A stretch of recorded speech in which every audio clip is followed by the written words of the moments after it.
So this lesson is in preparation for our individual and small group reading comprehension strategy activity. Before we get to recapping the reading comprehension strategies that we've looked at so far, let's discuss why it is important to talk about these reading strategies. Because what I'm going to be asking you to do is to consider them in the questions that I provided for you. Consider them first individually and then discuss them with the groups that you've created. First, we want to discuss the reading strategies so that we have the capacity to practice them.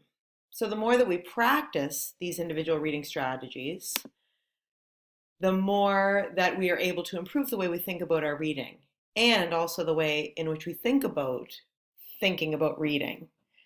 It increases the number of reading strategies that we have at our disposal. And the more reading strategies that we have at our disposal helps deepen our understanding of what we read. Also, discussing them and practicing them helps improve our effectiveness in using these reading strategies. And all of this involves improving the way we think about reading and improving our understanding of what we read. So the more we know about these strategies, the more we discuss, the more we clarify them, the better we are at understanding what we read. Some of the baser level reading strategies that we've discussed in class include connections. Connections involves anything that what you're reading reminds you of. So if you're reading a story and it reminds you of an event in your life, or if you're reading a story and it reminds you of a movie that you watched, or maybe it reminds you of something on more of a global context, you're making connections when that happens. The next that we looked at was visualizing. And when you're visualizing when you're reading, it involves either having a picture in your head or possibly a running movie in your head. So you're able to read the words on the page and you're able to see what that looks like in your imagination. If you're questioning when you're reading, you're probably wondering something. Maybe you're wondering about the characters in your book. Maybe you're wondering why something in particular happened. Or maybe your questioning is more of a critical analysis of the text. So you're wondering if this is in fact true, for example. If you're predicting, you're able to make an assumption based on what you've read so far and possibly the nature of the characters in your text about what's going to happen next. So it's using the story and what you understand about it so far to foresee what's going to come up in the next few pages or possibly the end of the book. Inferencing is a bit more further down the road in terms of comprehension strategies. It's a bit more involved.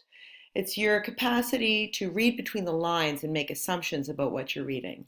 So although an author hasn't explicitly stated something, you're able to assume that it's so, even though that's not in fact what you've read. For instance, if you're looking at the nature of a character, the personality of a character, the author may have never told you that it's a quick-witted, funny individual, but the things that they say and the things that they do lead you to believe that this character is quick-witted and funny. When you're evaluating a text, you're determining how much you like it, you are determining what about it you don't like, or perhaps you're doing a comparison. So maybe you're comparing two books and you're deciding which one you like the most, and you're able to determine why it is that you prefer that particular text. Synthesizing is probably the most complex of the reading comprehension strategies that we've looked at so far. And it's sort of all-inclusive. It involves all the other reading strategies that we just discussed. So synthesizing is deriving meaning from the words that you read, from the sentences and from the paragraphs, and as well as deriving meaning from your background knowledge in conjunction with what you just read, or using your questioning and your inferencing to derive a greater understanding. It's a bigger insight and goes beyond just the particular texts, but can also involve generalizations about text. So it's when you take everything that you've used so far in your comprehension strategies, and this is the more global understanding of the text. It's a real scaffolding of all the other reading strategies. So here's how the reading group procedures are going to go. This is the procedure that you'll follow while you're doing this activity. First, you and your group mates need to choose a particular page to read to.